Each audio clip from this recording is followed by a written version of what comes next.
성부, 성자, 성령의 이름으로 새벽 기도를 시작하겠습니다. 찬송가 538장.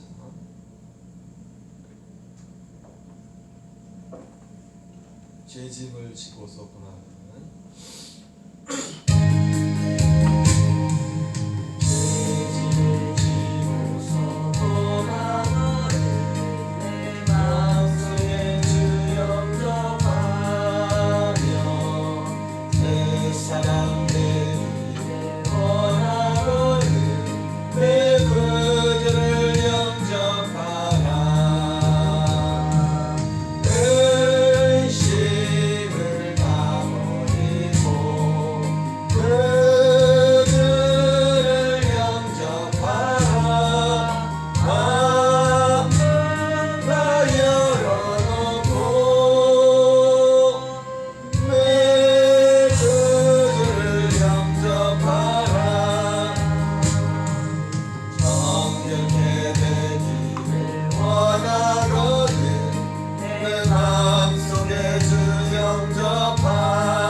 신경으로 신앙 구배하겠습니다. 전능하사 천지를 만드신 하나님 아버지를 내가 믿사오며 그 외아들 우리 주 예수 그리스도를 믿사오니 이는 성령으로 잉태하사 동정녀 마리아에게 나시고 본디오 빌라도에게 고난을 받으사 십자가에 못 박혀 죽으시고 장사한 지 사흘 만에 죽은 자 가운데서 다시 살아나시며 하늘에 오르사 전능하신 하나님 우편에 앉아 계시다가 저리로서 산 자와 죽은 자를 심판하러 오시리라. 성령을 믿사오며 거룩한 공예와 성도가 서로 교통하는 것과 죄를 사하여 주시는 것과 몸이 다시 사는 것과 영원히 사는 것을 믿사옵나이다. 아멘. 요한복음 5장을 낭독하겠습니다.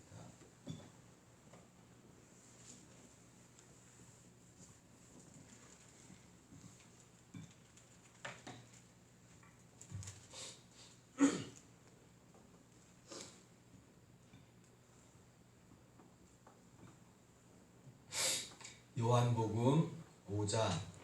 그 후에 유대인의 명절이 되어 예루살렘에 예루살렘에 있는 양문 곁에 히브리 말로 베데스라는 곳이 있는데 거기 행각 5이 있고 그 안에 많은 병자, 맹인, 다리 저는 사람, 혈기 많은 사람들이 누워 물의 움직임을 기다리니 이는 천사가 가끔 못에 내려와 물을 움직이게 하는데 움직인 후에 먼저 들어가는 자는 어떤 병에 걸렸든지 낫게 되밀어라. 거기 38해 된 병자가 있더라.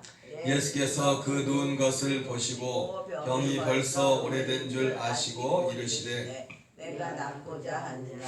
병자가 대답하되 주여 물이 움직일 때에 발을 못에 넣어주는 사람이 없어 내가 가는 동안에 다른 사람이 먼저 내려가나이다. 예수께서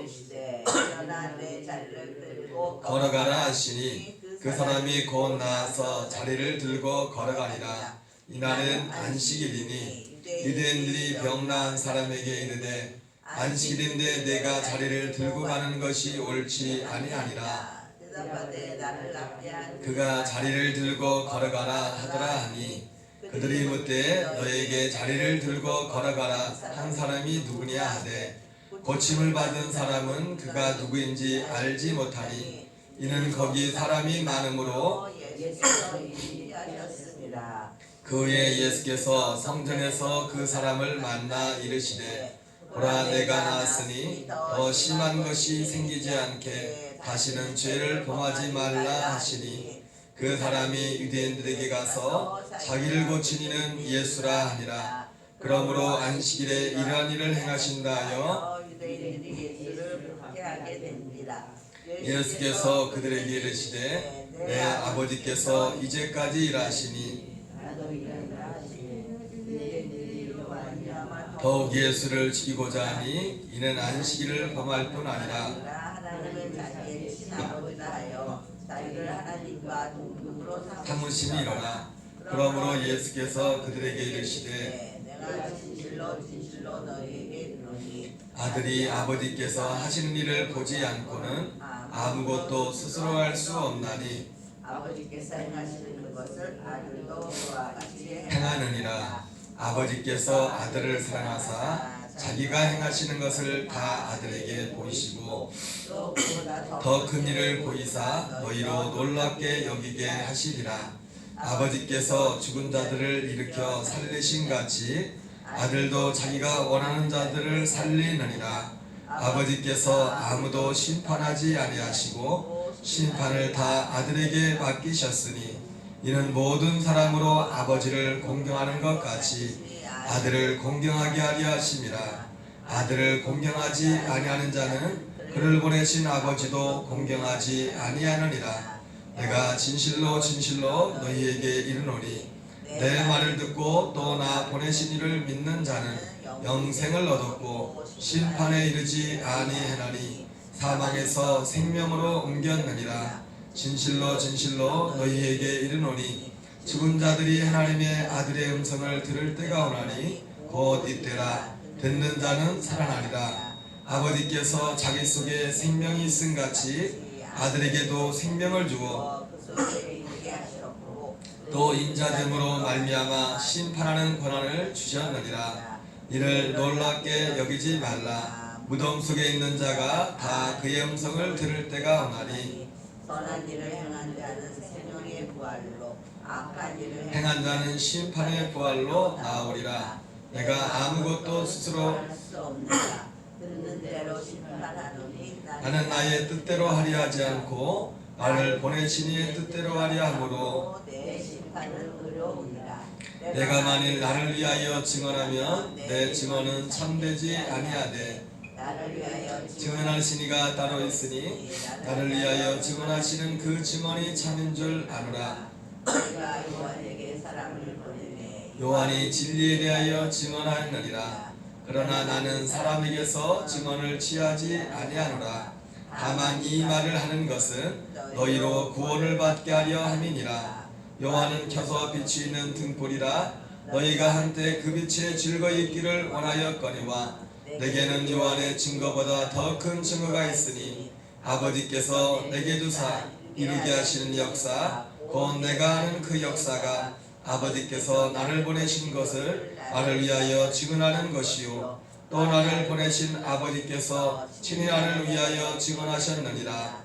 너희는 아무 때에도 그 음성을 듣지 못하였고 그 형상을 보지 못하였으며 그 말씀이 너희 속에 거하지 아니하니 이는 그가 보내신 이를 믿지 아니함이라. 너희가 성경에서 영생을 얻는 줄 생각하고 성경을 연구하거니와 이 성경이 곧 내게 대하여 증언하는 것이니라. 그러나 너희가 영생을 얻기 위하여 내게 오기를 원하지 아니하는도다. 나는 사람에게서 영광을 취하지 아니하노라. 다만 하나님을 사랑하는 것이 너희 속에 없음을 알았노라. 나는 내 아버지의 이름으로 왔음에 너희가 영접하지 아니하나 만일 다른 사람이 자기 이름으로 오면 영접하리라. 너희가 서로 영광을 취하고 일하신 하나님께로부터는 영광은 구하지 아니하니 어찌 나를 믿을 수 있느냐. 내가 너희를 아버지께 고발할까 생각하지 말라. 너희를 고발할 리가 있으니 곧 너희가 바라는 자 모세니라. 모세를 믿었더라면 또 나를 믿었으리니 이는 그가 내게 대하여 기록하였음이라. 그러나 그의 글도 믿지 아니하거든. 어찌 내 말을 믿겠느냐 하시니라. 아멘.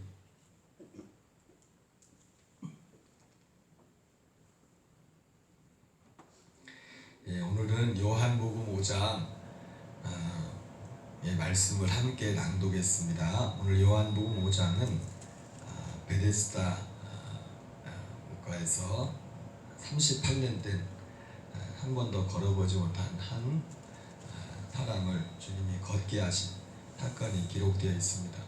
요한복음은 이 전체적으로 이 독특한 면이 있는데 다른 복음서와 다르게 요한복음은 크게 항상 그 패턴이 있습니다. 성경에 어떤 기록하는 걸 보면 어떤 한 사건이 기록되어 있고 또 그 사건과 관련되어서 예수님이 어떤 분이신가, 누구신가에 대한 그런 논쟁하는 그런 부분도 있고 크게 그런 부분들로 구성되어 있습니다.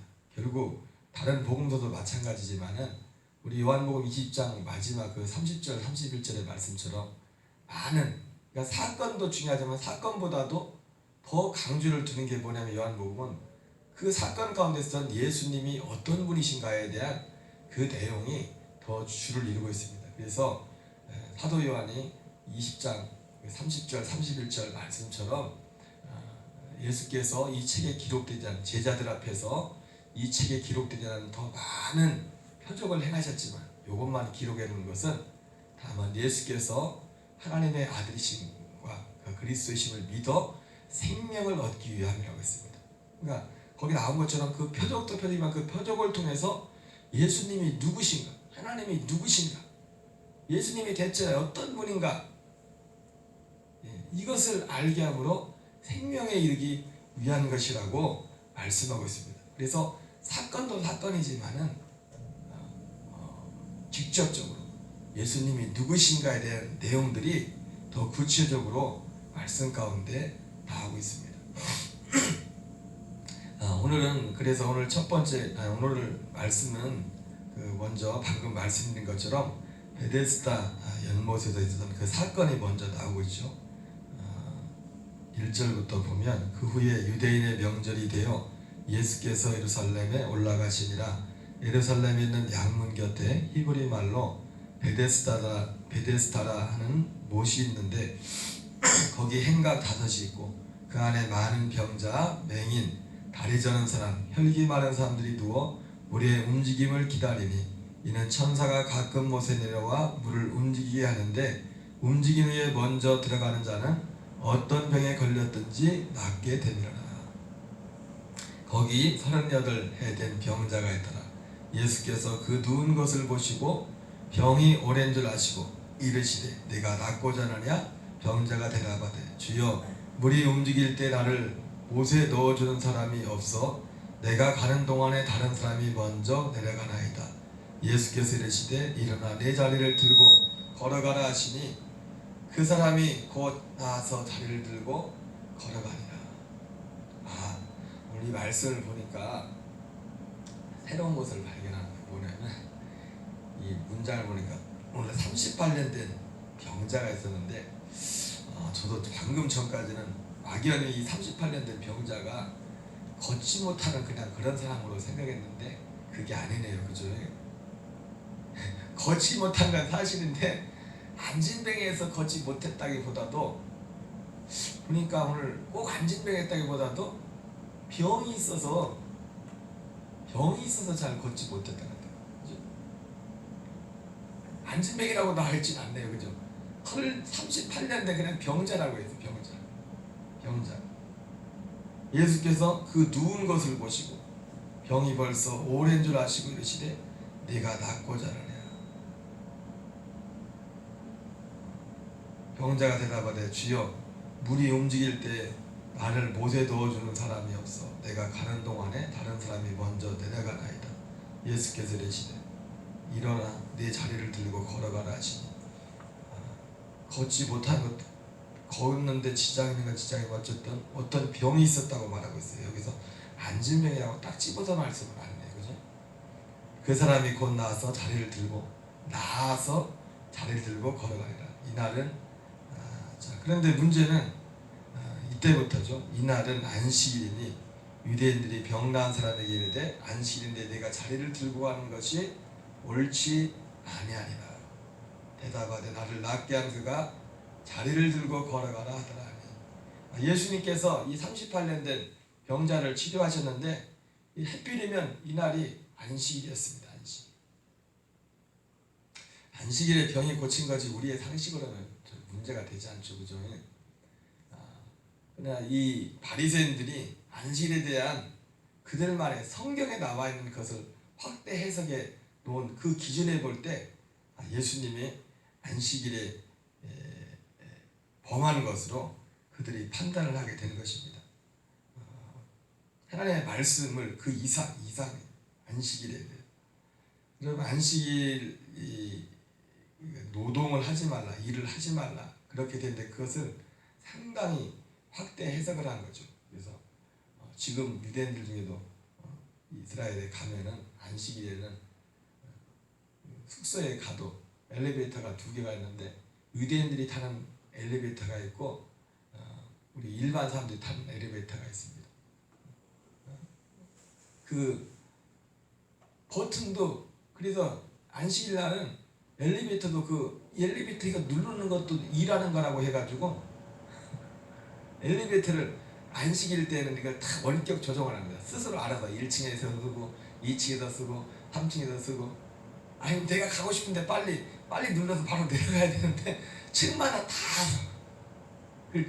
조정을 해놔가지고 안식일에는 여러분 그 무슨 말이냐면 그 사람들은 유대인들 바리새인들은 그것까지도 일하는 거라고 쳤어요. 일하는 거. 노동을 하지 말라고. 노동. 근데 안식일에 일을 하지 말라는 그 말은 맞는 말이지만 노동을 하지 말랬죠. 그 대표적인 그것이 출애굽기 16장에 보면 이스라엘 백성들이 광야에 왔을 때 하나님이 만나를 주시는데 하나님이 6일만 주시고 하루는 주지 않았어요. 안식일 날은. 그날은 쉬는 날이에요. 그래서 어떤 사람들이 그거를 무시하고 욕심에 더 얻어보려고 나갔는데 없어가지고 그냥 돌아왔을 때 하나님께서 그들에게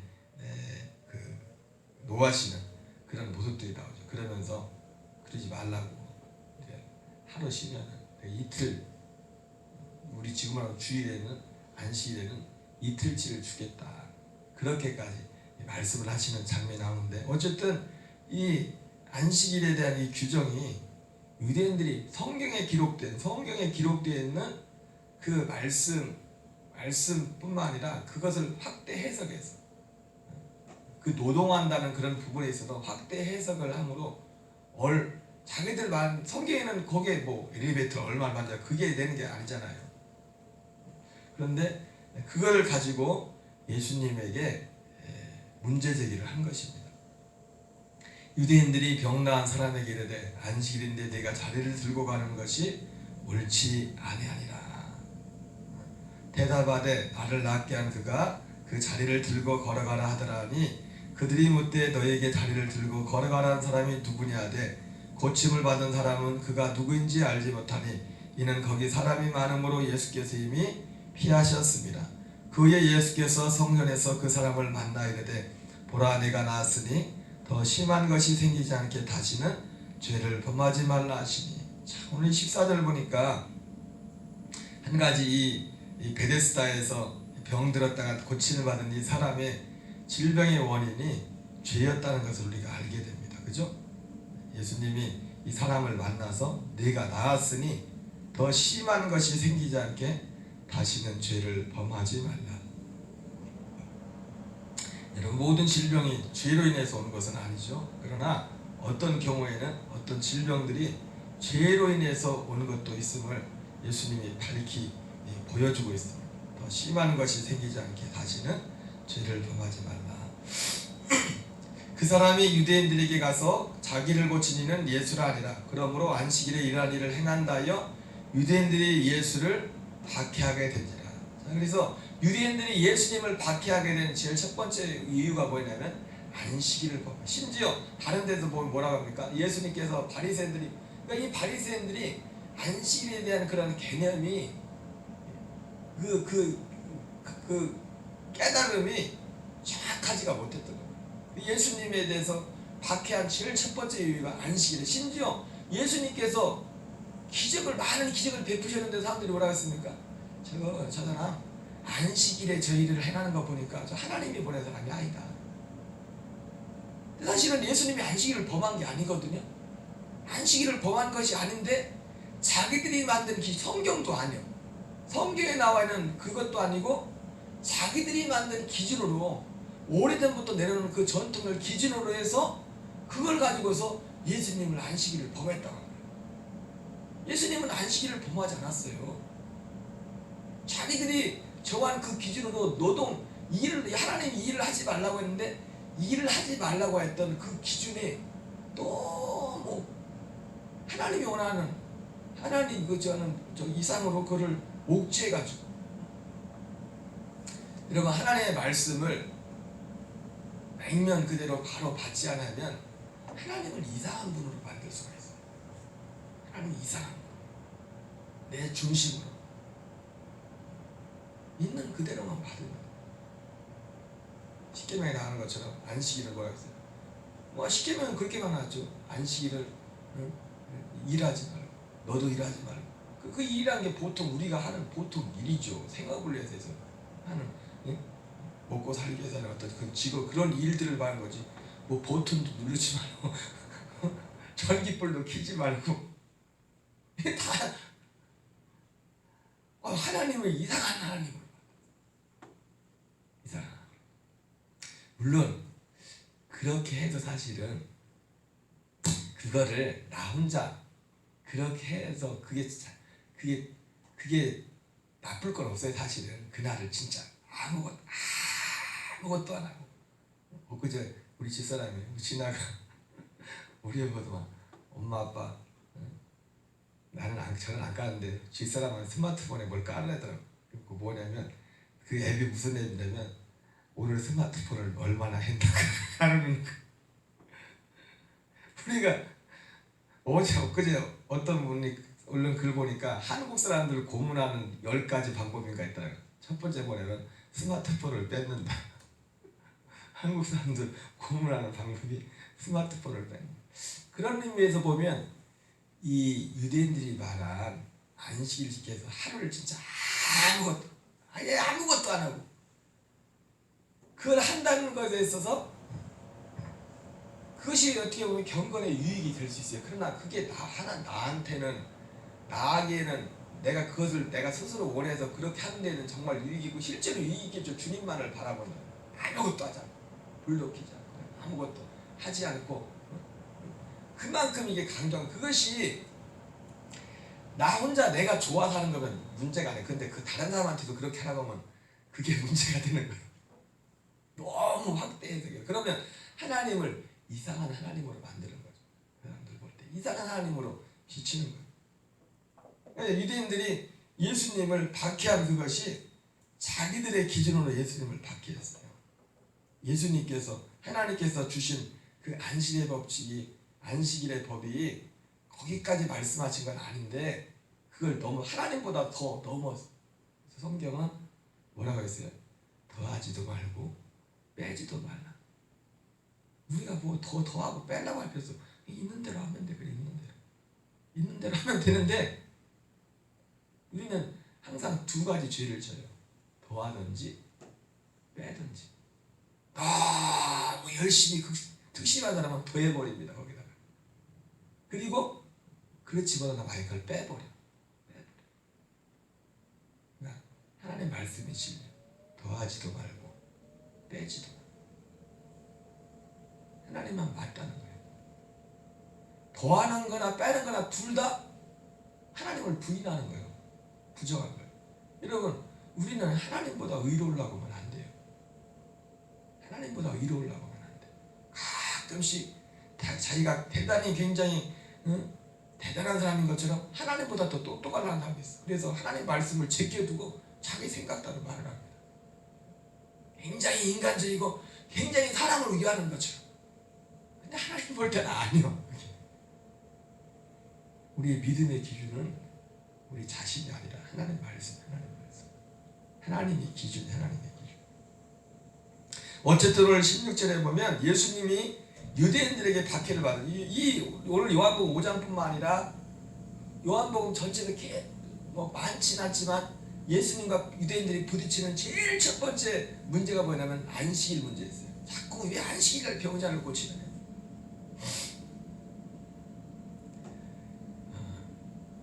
17절에 예수께서 그들에게 이르시되 내 아버지께서 이제까지 일하시니 나도 일하신다 하시매 유대인들이 이로 말미암아 더욱 예수를 죽이고자 하니 이는 안식일을 범한 뿐만 아니라 하나님을 자기의 친아버지라 하여 자기를 하나님과 동등으로 삼으십니다. 자, 여기서 이제 두 번째 더 큰 문제가 생기죠. 유대인들이 예수님을 박해하게 된 이유가 뭡니까? 17절에 예수께서 그들에게 이르시되 아버지께서 이제까지 일하시니 나도 일하신다.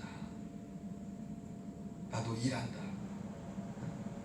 예수님이 한술 더 떠서 그러니까 이 사람들한테는 무슨 말을 해요? 아니 네가 뭔데 하나님을 아버지라고 하냐. 여러분, 하나님을 아버지라고 부른다는 것은 대단한 사건이죠. 그래서 하나님을 자기의 친아버지라 하여 하나님을 자기의 친아버지라 한다는 것은 무슨 의미라고 했어요? 하나님과 동등으로 삼는. 무슨 말이에요?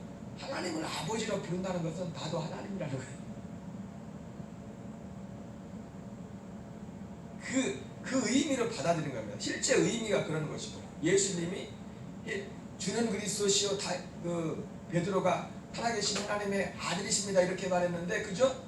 살아계신 하나님의 아들이라고 했을 때는 무슨 고백? 그게는 예수 그리스도가 하나님이라는 거예요. 그 의미인 거예요. 그 의미.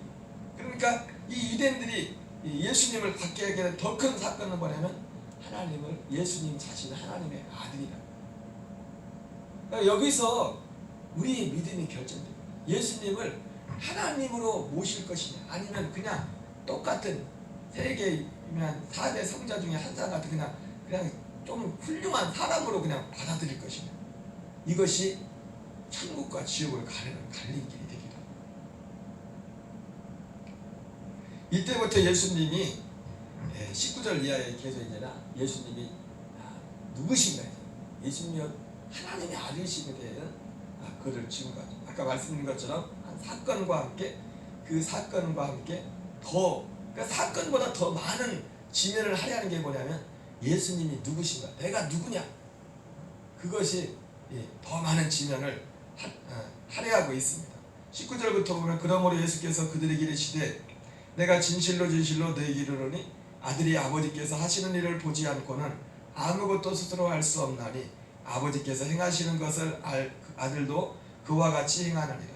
아버지께서 아들을 사랑하사 자기가 행하시는 것을 다 아들에게 보이시고 또 그보다 더 큰 일을 보이사 너희로 놀랍게 여기게 하시니라. 아버지께서 죽은 자들을 일으켜 살리신 같이 아들도 자기가 원하는 자들을 살리느니라. 아버지께서 아무도 심판하지 아니하고 심판을 다 아들에게 맡기셨으니 이는 모든 사람으로 아버지를 공경하는 같이 아들을 공경하게 하려 하십니다. 아들을 공경하지 않은 자는 그를 보내신 아버지도 공경하지 아니하느니라. 예수님은 이 유대인들의 이 반박에 대해서 오히려 심지어 구체적으로 예수님이 내가 하나님의 아들이라는 그 말의 의미가 무엇인지를 더 구체적으로 말씀하십니다. 그러면서 24절에 내가 진실로 진실로 너희에게 이르노니 내 말을 듣고 또 나 보내신 이를 믿는 자는 영생을 얻었고 심판에 이르지 아니하나니 사망에서 생명으로 옮겼느니라. 진실로 진실로 너희에게 이르노니 죽은 자들이 하나님의 음성을 들을 때가 오나니 곧 이때라. 듣는 자는 살아나리라. 아버지께서 자기 속에 생명이 있음 같이 아들에게도 생명을 주어 그 속에 있게 하셨고 또 인자됨으로 말미암아 심판하는 권한을 주셨느니라. 예수님에게 하나님의 아들로서 또한 심판하는 권한을 주셨다고 했죠. 28절 29절에 보면 이를 놀랍게 여기지 말라. 무덤 속에 있는 자가 그의 음성을 들을 때가 오나니 선한 일을 행한 자는 생명의 부활로 악한 일을 행한 자는 심판의 부활로 나오리라. 예수님께서 하나님 아버지께서 성부 하나님께서 예수님이 성자 예수님에게 심판하는 권한을 주셨다고 하면서 심지어 오늘 예수님께서는 마지막 부활 때에 심판주로, 여러분 부활이 언제 부활이 일어난다고 했죠? 우리의 믿음의 소망이 부활인데 특별히 첫째 부활에 대해서 다 제가 몇 번 말씀드렸지만 여러분 누가 부활한다고 했습니까? 누가 부활한댔어요? 누가 부활해요? 누가 부활해요? 여기도 답이 나왔는데 누가 부활해요? 누가 부활하죠? 다 부활해. 다 모든 사람이 부활한다고. 믿든 안 믿든 다 부활한다고. 29절 보세요. 선한 일을 행한 자는 생명의 부활로 악한 일을 행한 자는 심판의 부활로. 다 부활해. 모든 사람이. 우리는 그냥 막연하게 우리의 믿음의 소망이 부활이라고 그거 꼭 틀린 건 아니에요. 뭐 틀린 생각은 아닌데 그냥 막연하게 부활하면 생각하는 게 뭘 생각하냐면 우리 예수 믿는 사람들이 부활하는 그 부활만을 생각합니다. 믿는 자들의 부활만. 그러나 제가 말씀드렸죠. 다 부활한다고. 다 부활하는데 생명의 부활과 심판의 부활이 있어요. 믿는 자의 부활과 믿지 않는 자의 부활이 있다고. 이 부활은 그리고 언제 일어나냐면 바로 예수님이 이 땅에 재림할 때 부활이 일어납니다. 그때 첫째 부활이 일어나요. 믿는 자들의 부활, 천국 가는 자들의 부활이 첫 번째 부활이 예수님 재림할 때 부활이 일어난다고 했어요. 그래서 그 예수님에게 심판하는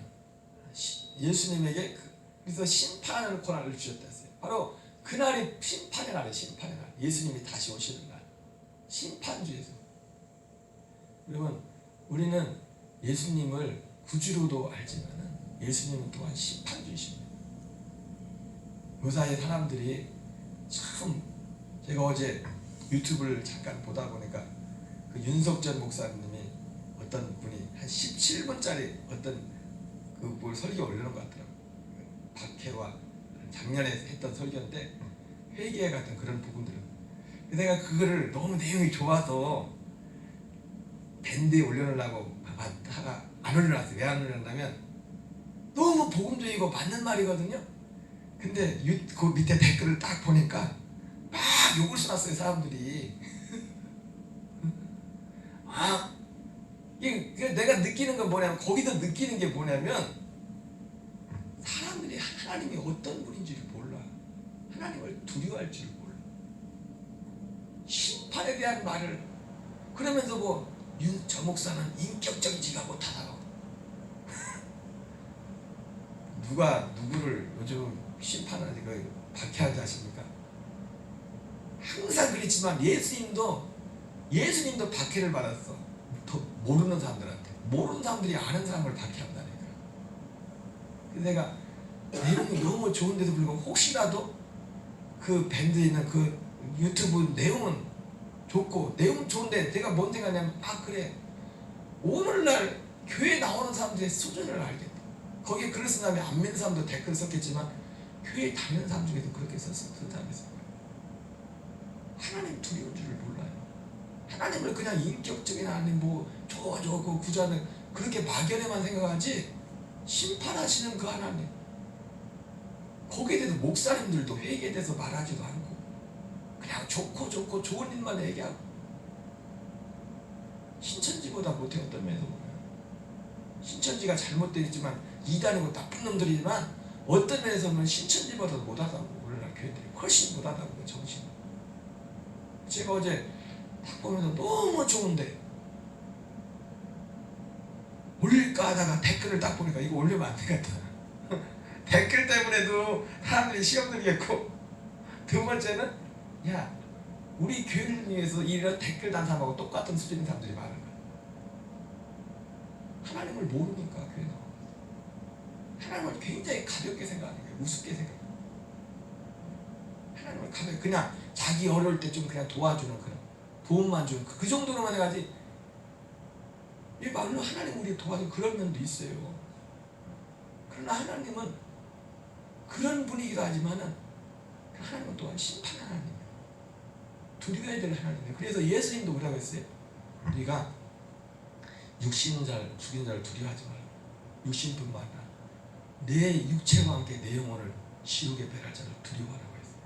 근데 오늘날 교인들의 가장 큰 문제 중에 하나가 목사도 마찬가지예요. 하나님을 두려워할 줄이 몰라요. 너무 가볍게 생각해요.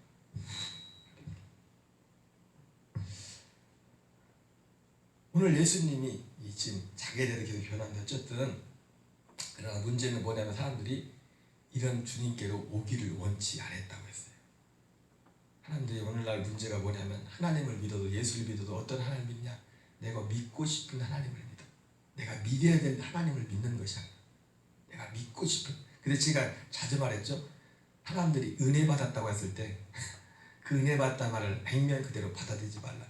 사람마다 은혜 받는 게 다 틀려. 왜? 자기 수준에 맞지 은혜 받아. 그 은혜 받을 일도 아닌데 그 은혜 받았대. 성경에 보면은 그런 거에 은혜 받으면 별로 은혜 받을 일이 아닌데 자기가 듣고 싶은 일, 내가 듣고 싶은 얘기를 들었을 때 아 은혜 받았습니다. 이래. 들어야 될 얘기를 들어야 되는데 오늘 요한복음 5장을 통해서도 우리가 더 예수님이 어떤 분인지 우리 신앙의 신 내가 기준이 아니라 예수님이 기준이 되는 하나님이 기준이 되는 그런 저와 여러분의 신앙생활 되기 바랍니다. 주기도문으로 마치겠습니다. 하늘에 계신 우리 아버지여 이름이 거룩히 여김을 받으시오며 나라의 마옵시며 뜻이 하늘에서 이루어진 것 같이 땅에서 이루어지이다. 오늘날 우리에게 일용할 양식을 주옵시고 우리가 우리에게 죄 지은 자를 사하여 준 것 같이 우리의 죄를 사하여 주옵시고 들게 하지 마옵시며 다만 악에서 구하옵소서. 대개 나라와 권세와 영광이 아버지께 영원히 싸움나이다. 아멘. 주여 주여 주여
이 새벽도 우리를 기쁜 자리로 불러주심을 감사드립니다.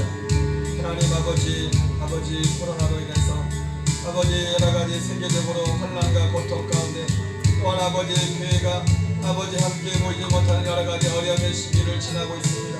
하나님 아버지 긍휼히 여겨주셔서 하나님 아버지 이때를 기하여 하나님의 백성들이 더욱더 주님 앞에 무릎 꿇게 하시고 비록 교회들마다 아버지 한자리에 모여서 아버지 모이는 모임의 여러가지로 지압과 제한을 받고 있지만 아버지 이때일수록 더욱더 깨어서 주님을 향하게 하시고 아버지의 주의 복음을 바라볼 수 있도록 하나님 도우시고 인도하시고 우리 아버지 역사해 주시길 원합니다. 하나님 아버지 새벽도 성령께서 우리를 아버지 충만케 하시고 예수님의 보혈의 능력으로 아버지 십자가에 피 묻은 보혈의 능력으로 하나님 우리를 덮어주옵소서. 여러가지 환난과 고통과 아버지 어려움 가운데 있는 여러 성도의 삶을 이어가시고 아버지를 통해서 우리가 주님 앞에 더 가까이 나갈 수 있도록 도와주옵소서. 아버지 도와주시옵소서. 저희여 긍휼히 주시 역사해 주옵소서.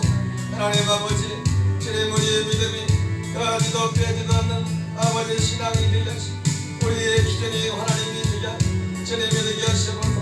아버지도 구하지도 않게 하시고 그들에 미치지도 못하는 그런 신앙을 하나님 주님과 아버지 하나님과 일체 하나님과 나된 그 삶을 살아갈 수 있도록 주여 도우시고 인도해 주옵소서. 더욱더 주님을 알아가게 합니다. 하나님 우리에게 은혜를 주시옵소서. 아버지 그리스도가 누구신 예수님이 누구신지를 더 알기 원합니다. 그분을 더 알기 원합니다. 주님을 더 알기 원합니다. 하나님 아버지 주님을 더 알기 원합니다. 하나님 주께로 더욱더 가까이 가서 주여 우리에게 믿음을 더하시고 우리에게 성령으로 충만케 하시옵소서. 우리에게 믿음을 더하시고 우리에게 성령으로 충만케 하시옵소서. 하나님 믿음을 더하시고 성령으로 충만케 하시옵소서. 아버지의 믿음을 더하시고 성령으로 충만케 하시옵소서. 아버지의 교회들마다 말씀을 있는 그대로 가르치는 하나님 아버지 왜곡된 주님이 전해지지 않도록 하나님 아버지 자비 하나심을 하나님 사랑의 하나님을 전할 뿐만 아니라 또한 공의로우신 하나님 심판주 하나님을 또한 증거할 수 있는 아버지 두 가지가 다 균형 있게 증거될 수 있는 주여 도우시고 인도해 주옵소서. 아버지 도우시고 역사해 주시길 원합니다. 우리 예수님 역사하시고 인도하여 주옵소서. 아버지 우리 아버지 도와주옵소서. 하나님 도와주시옵소서. 하나님 도와주옵소서. 하나님의 땅의 것으로 인하여 하나님의 나라를 잃어버리지 않도록 하나님의 나라를 빼앗기지 않도록 천국은 마치 밭에 밭인 바 같으니 자기 소유를 다 팔아서 그 밭을 샀느니라 말한 것처럼 하나님 아버지 우리 모두의 삶에 아버지와 믿음의 가치가 하나님을 섬김의 가치가 우리의 모든 삶의 우선 제1위에 올 수 있도록 도와주옵소서. 하나님 도와주옵소서. 주여 도와주옵소서. 그러나 너희가 영생을 얻기 위하여 내 용기를 원치 않았다 하네. 하나님 오늘 내 시대에 영생을 얻기 위하여 하나님 생명을 얻기 위하여 예수님께로 오기를 원치 않은 수많은 이 시대에 하나님 아버지 믿음의 제1의 목적이 영생은 유일하신 하나님과 그의 보내신 예수 그리스도를 아는 것이라고 말씀했는데 하나님 아버지 예수님 안에서 하나님을 하나님과 하나님 하나님 아버지 성령으로 충만 우리의 삶이 되게 하시옵소서. 하나님 아버지 간절히 기도합니다. 이 대한민국을 불쌍히 주시고 또한 전 세계적으로 아버지 하나님 아버지 코로나 바이러스가 아버지 수많은 사람들이 고통받고 있고 무엇보다 또 이 대한민국 땅에도 아버지의 경제활동에 의식을 하여 너무나 많은 사람들이 고통과 고난 가운데 있습니다. 주여 긍휼히 여겨주옵소서. 특히 이때가 지나게 하시고 아버지 또한 이때 하나님 아버지 한국교 아버지 이 땅의 백성들이 겸손히 낮아져 아버지 회개하게 듣기로 돌아가게 하시옵소서. 아버지 예수님이 아버지 누가복음 14장의 말씀처럼 너희도 만일 회개치 않으면 우리에게 당하는 여러가지 환난과 문제들의 원인이 우리의 죄로의 남을 밝히시면서 회개하라고 말씀하셨던 것처럼 하나님의 일로 인하여 지금의 한날을 통해 하나님 아버지 교회가 먼저 주님 앞에 하나님 아버지 우리의 거룩성 못하나 하나님 교회가 먼저 주 앞에 돌이키고 주께로 나갈 수 있도록 도와주시고 아버지의 주님 어려움의 때 비록 여러 가지로 보이는 것이 제한받고 있지만 하나님의 교회가 더욱더 부르짖어 기도하고 아버지의 땅에 저주와 어둠이 지나가게 하시고 대감의 권세가 부러지게 하시고 악한 영들의 역사가 무너지게 하시고 저주가 이 땅에서 떠나게 하시옵소서. 어둠의 일들이 떠나게 하시옵소서. 아버지 도와주옵소서. 하나님 도와주옵소서. 아버지 또한 아버지 전 세계적에 흩어지는 선교사들 또한 여러가지 어려움을 당하고 있습니다. 한국교회 약화와 선교지의 아버지 여러가지 어려움들이 있습니다. 오 주여 불쌍해 주옵소서. 주여 불쌍해 주옵소서. 하나님 긍휼히 여주옵소서. 아버지 긍휼히 여주옵소서.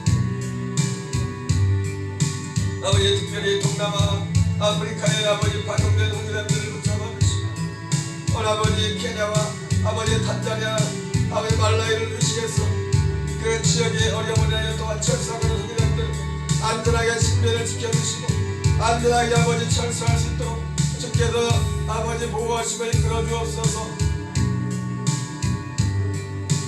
하나님 아버지 긍휼히 여주옵소서. 아버지 여러가지 모양 저모양으로 아버지 선교의 길까지 막히는 잠금의 상황 가운데 하나님 아버지 한국에 우리가 아버지 시대 이 영과 이 상황을 아버지 더욱더 주님 앞에 이 상황을 통해서 우리가 깨닫고 아버지 교회가 주님 앞에 다시 성전합니다. 하나님 교회를 만나시기에 성전합니다. 아버지 도와주옵소서. 아버지 도와주옵소서. 하나님 긍휼히 여주옵소서. 하나님 우리가 서 있는 지금 삶의 자리에서 내가 무엇을 해야 될지 어떤 것을 해야 될지 주여 가르쳐주시고 이끌어주시고 또 하나님에게 하나님의 능력을 더욱더 덧입혀 주셔서 이러한 상황 중에서도 아버지 복음 전하기를 쉬지 않도록 영혼을 돌보며 영혼을 주께로 인도하는데 힘이 없도록 시혜와 은혜를 하나가 여주옵소서. 여러가지 하나님 고통과 문제를 만나는 것들마다 하나님께서 함께하시고 그 고통의 자리에서 일으켜주시고 아버지 구원하여 주옵소서. 고통의 자리에서 아버지 구원하시고 일으켜 주옵소서. 아버지 우리 하나님 도와주옵소서.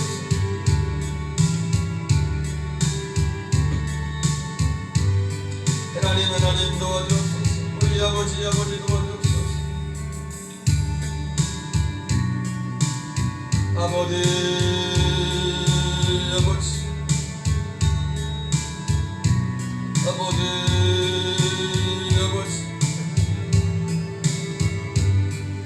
아버지 우리의 집사님들 아버지 권사님과 전사님 하나님 모든 연합 교도를 기억하시고 주여 긍휼히 여주옵소서.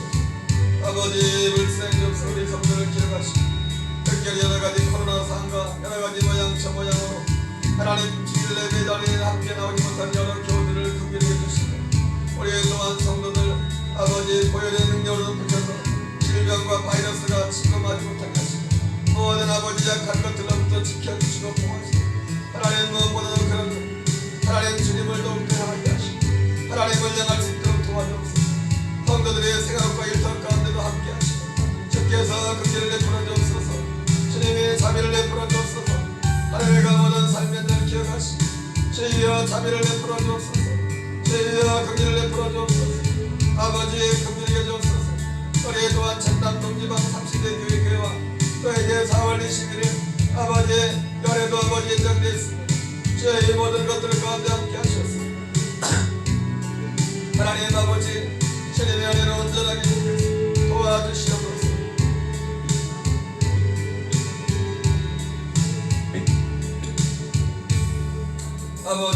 아버지 도와주세요. 주여 인도하시고